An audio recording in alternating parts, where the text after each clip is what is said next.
देवयानी कृष्णा ने बहुत ताने दिए। देवयानी चिल्ला रही लेकिन फिर भी उसकी बातों को नहीं सुन रही। अब तो शर्मिष्ठा अपने घर चली जाती है। इधर देवयानी बहुत चिल्ला रही है, बहुत रो रही है। अब तो जो महारानी आती घोड़े पर सवार होकर के जब उसे कुआं के पास होकर के गुजर, शर्मिष्ठा देवयानी और महारानी आती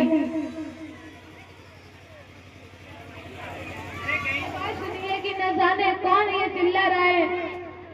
इस प्रकार से जब इधर उधर देखने लगे हैं, विचार करने लगे कि न जाने किसकी आवाज आ रही है। थोड़ी दूर आकर के चल करके देखा कि इस कुएं में से आवाज आ रही है। देखा है उसमें देवयानी रो रही है, चिल्ला रही है और कहने लगी कि आप कौन हो, आप मेरे प्राणों की रक्षा करो। अब तो महाराज आते कहने लगे कि आप चिंता न करो, मैं तुम्हें अवश्य ही बाहर निकालूंगा। कुछ भी हो जाए अब हम आपका हाथ नहीं छोड़ेंगे, तुमने हमारे प्राणों की रक्षा की है।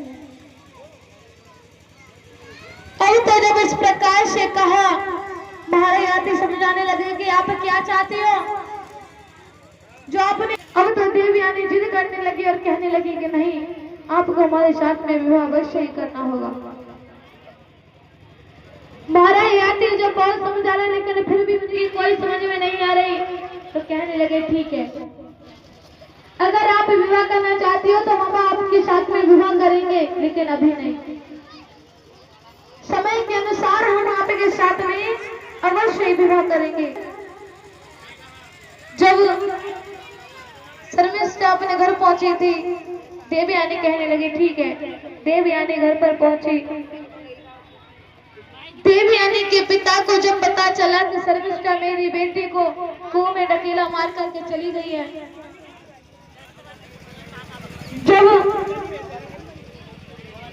राज्य छोड़ करके जाने लगे तो शर्मिष्ठा के पिता कहने लगे सुनो, आप इस राज्य